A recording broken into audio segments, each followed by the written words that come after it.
Hey everyone, welcome back. If you remember from my unboxing video, I have RealFlight 9 but no computer to run it. Well, that's been all changed. I have a brand new computer that I can run RealFlight 9, and this is the first time I'm going to get a chance to actually load this thing up and give it a run here. So you see, this is exactly how the screen would look as if you get the simulator started. Now, out of the 160 airplanes that are inside the simulator, there's only a few that I actually have in my own hangar.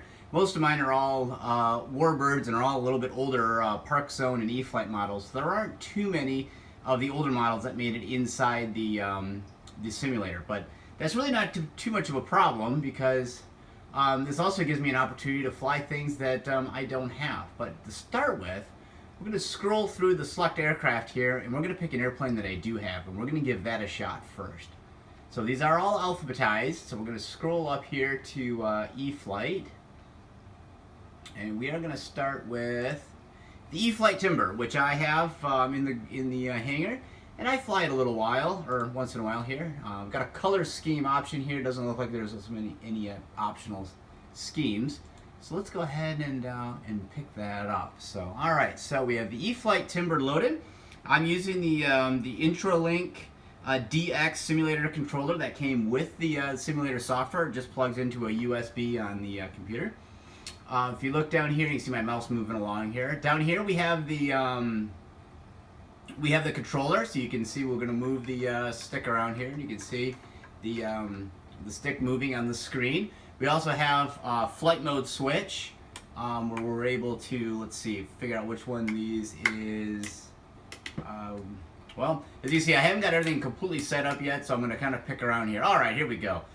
Safe Select and AS3X, we have, that's on the B button. So we're going to fly with just AS3X. We're not going to fly with Safe. I don't fly my actual Timber with Safe, so we're going to try to keep this as similar to what I normally would fly as possible. So let's just X out of that. Up here in the top, we have our airspeed, our altitude, our remaining battery. We got a 2100 milliamp battery remaining, or battery life in there, and then it's got our graphic rate, engine RPM, and wind. Wind is at 0, so this is really optimal for flying a Timber. So, all right, let's go ahead and crank this thing up, and let's just go give it a quick flight, and I'll give you my thoughts as we're going. All right, here we go.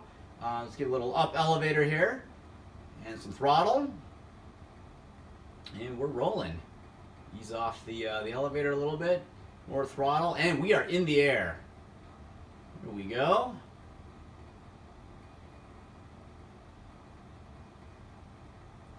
There, we'll just do a nice flight around the pattern. Whoa! For whatever reason, it looks like there's trees straight across from me, which was normally where I would be flying my airplane at. So we'll get used to that. Like I said, this is really one of the first times I've used it. Oh, there's more trees. All right, so we have a few obstacles here to kind of keep an eye out as we kind of learn the flying field here. But otherwise, 50% throttle, it really flies very similar. Whoa, well, all right. Well, that's what happens when you crash into a tree, and the simulator did that quite well. So why don't we give that another shot here, shall we? All right. So there's a nice reset button right here on the monitor, or on the controller. So let's get that going, and we're back here on the runway. Let's go ahead and get this started again, shall we? All right. Here we go. We are in the air again. There's our volume. Forgot to hit the, forgot to turn the speakers on there. So we're going. We're going to try to stay out of the trees this time. And yeah, I would say that the Timber here flies very similar to my real one, especially in no wind conditions too. The airplane is pretty stable. It's got AS3X in it. Obviously not going to be doing anything in 0 wind conditions. Whoop.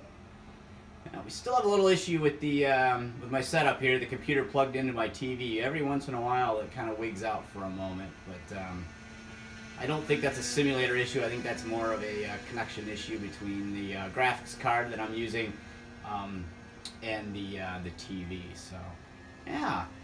You see, really not much. I mean, if you're a new pilot just getting started, this would be a great way for you to kind of get used to flying and kind of getting used to what the inputs do to the airplane and kind of how to control it. And of course, if you fly it into a tree, all you hit's the reset button and you're good to go again. Where if you do that with a real timber, you're going to be calling Horizon Hobby and getting another one on order because there might not be a lot of it left after that. So let's watch out for those trees again, shall we? There we go. All right. Let's go ahead and let me set up for a landing here. There.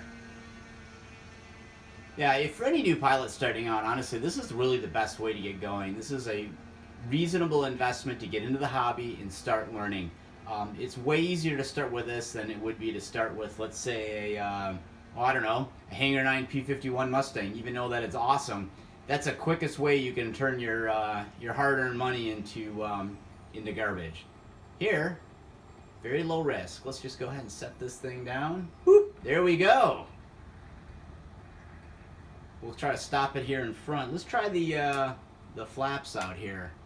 Oh, nope, that's that I haven't got all the buttons figured out yet. There we go. There's our 3-position flaps. That's on the D switch. So I'll go through and set the controller up so it mimics my exact controller that I use.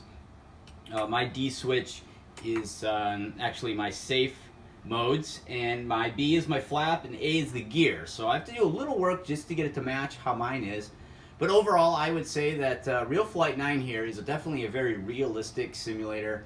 It works very well in terms of getting you used to learning to fly, learning what the controls do, and I like having the controller on the screen too. So you can record your flight sessions and actually take a look back at it and be like, oh, you know what? I was doing something with the sticks maybe I wasn't realizing, and that's why I had an issue. So overall, I'm really happy with this. This is my 3rd simulator that I've tried.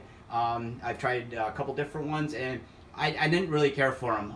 Usually the graphics were so bad that the airplane would basically disappear and it'd be so pixelated it looked like you were playing original Mario Brothers or something. It was pretty bad.